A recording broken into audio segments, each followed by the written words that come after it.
Thank you very much, Mr. Speaker. It's a great pleasure to speak on this very important bill, the Environment Protection Authority Bill. I'd like to respond to some of the criticisms that have been made by the opposition and some of the comments made.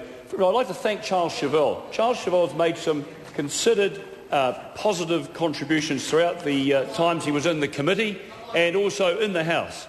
And he made the point about the EEZ, and the Minister has agreed that in time there will be some legislation formulated to take into account the importance of environmental protection of the exclusive economic zone. Some of the other contributions were a little uneven and actually seem to consistently return to the fact that there's no overarching statement in the EPA.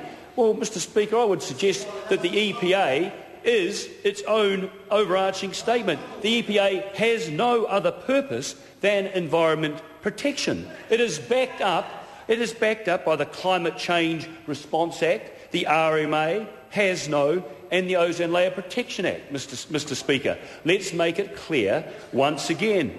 The Ministry of the Environment is responsible for policy. The Environment Protection Authority has regulatory functions for which it is responsible, and this legislation is about a change of regulator.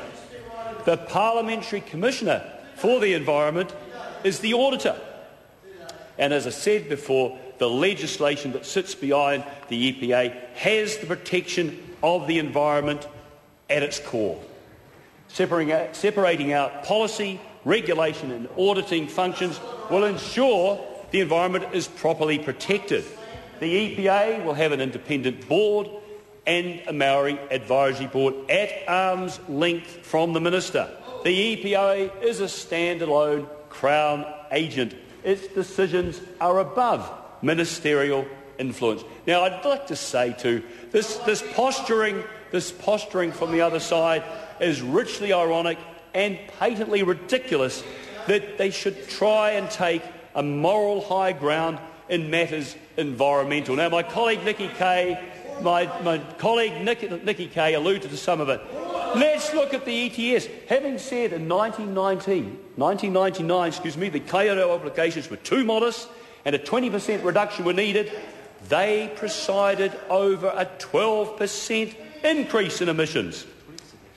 Mindful of the health of our tradable sector, an area Labor neglected, sadly, as we know, to our cost, we moderate the ETS and struck a balance between environmental concerns and the economic realities New Zealand faces.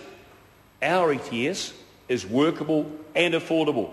And of course the first ETS review, as promised, will take place and be considered by the Minister in June.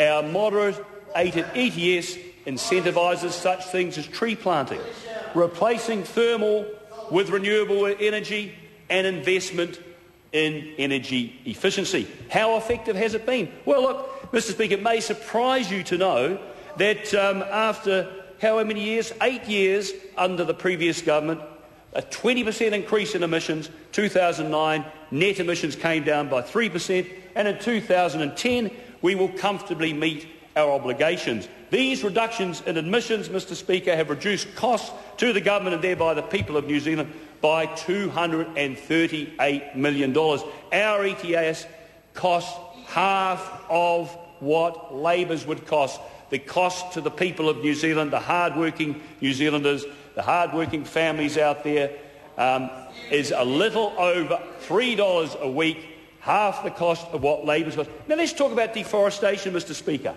Let's talk about deforestation. Under Labor, New Zealand lost 30,000 hectares of trees. How many thousand hectares?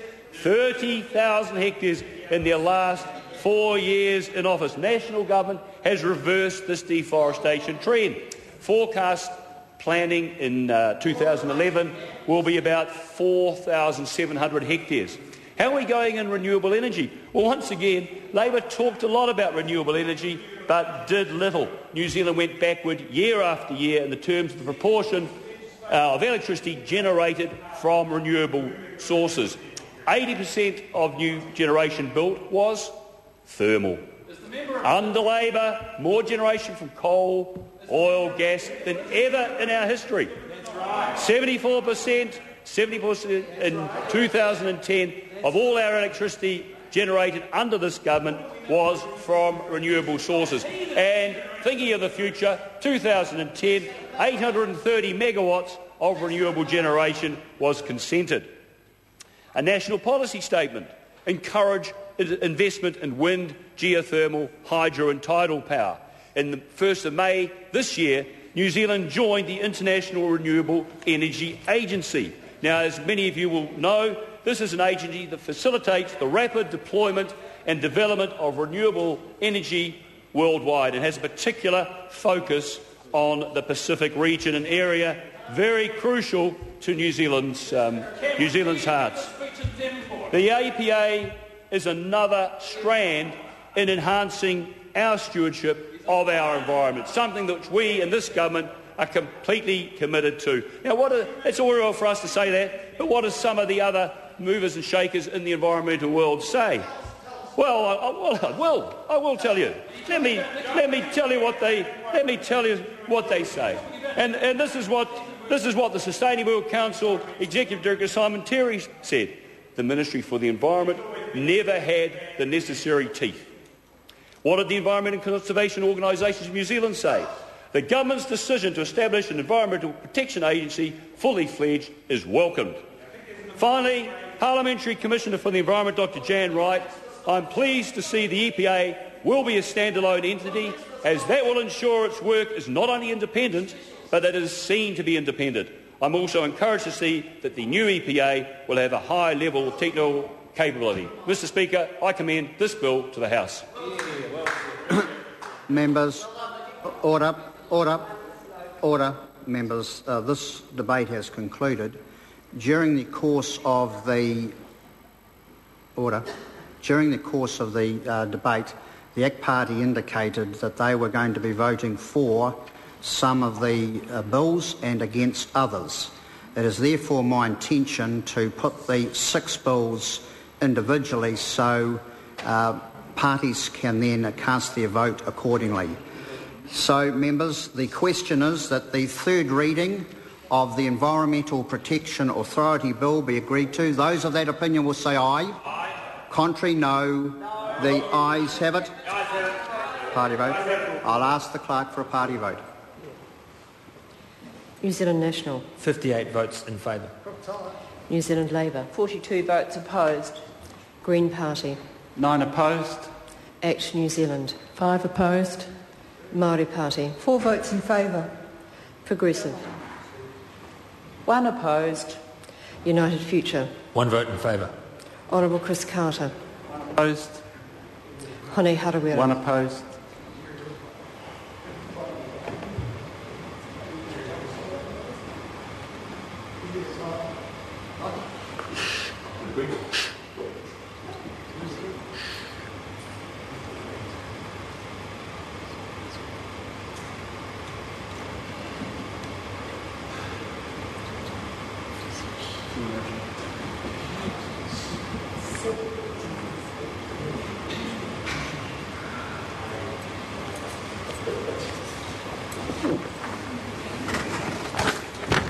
Members, the ayes are 63, the noes are 59.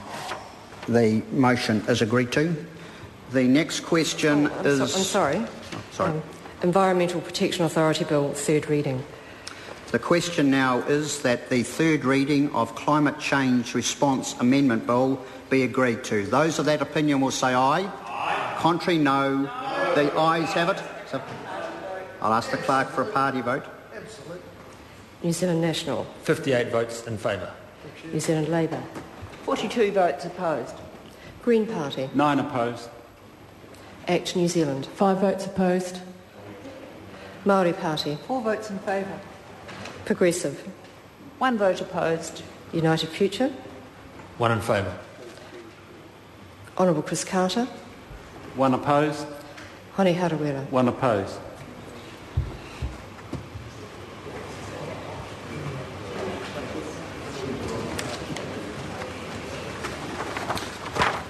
Members, the ayes are 63, the noes are 59. The motion is agreed to.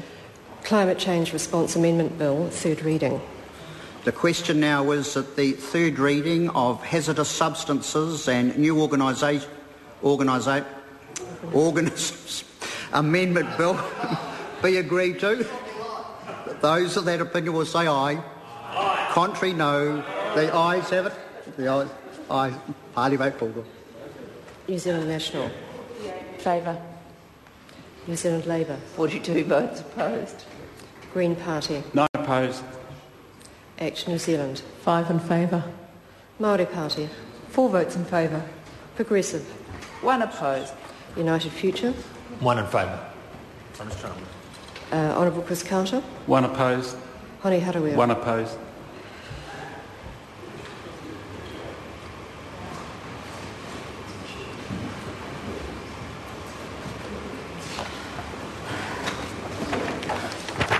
Members, the ayes are 68, the noes are 54. The motion is agreed to. Hazardous Substances and New Organisms Amendment Bill number 2, third reading. The question now is that the Imports and Exports Restrictions Amendment Bill be agreed to. Those of that opinion will say aye. Aye. Contrary, no. The ayes have it. I'll ask the clerk for a party vote. New Zealand National. 58 in favour. New Zealand Labour. 42 opposed. Green Party. 9 opposed. Act New Zealand. 5 votes in favour. Māori Party. 4 votes in favour. Progressive. 1 opposed. United Future. 1 in favour. Honourable Chris Carter. 1 opposed. Hone Harawira. 1 opposed.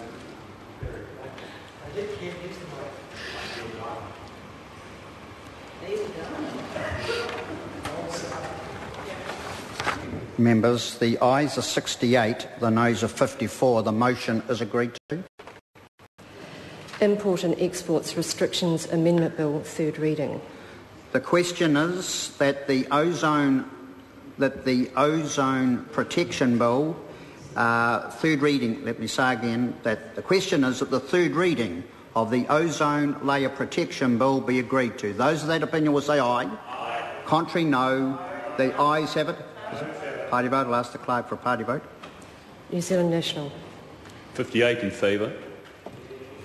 New Zealand Labour. 42 opposed. Green Party. 9 opposed. Act New Zealand. 5 in favour. Māori Party. 4 in favour. Progressive. 1 opposed. United Future.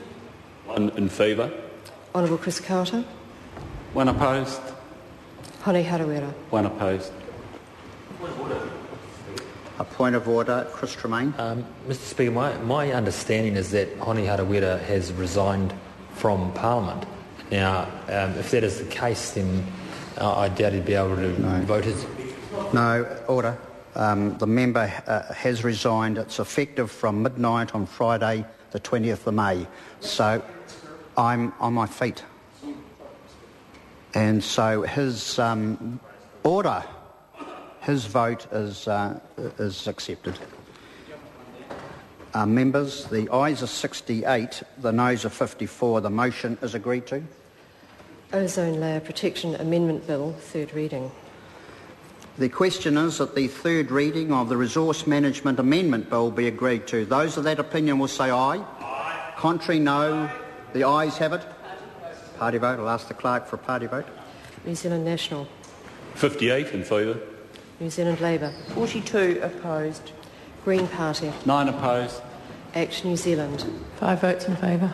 Māori Party. Progressive. Opposed. United Future.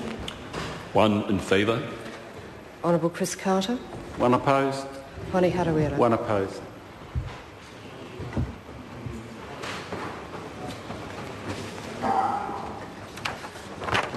Members, the ayes are 68, the noes are 54. The motion is agreed to. Resource Management Amendment Bill, third reading. Call on Government Order of the Day number 7.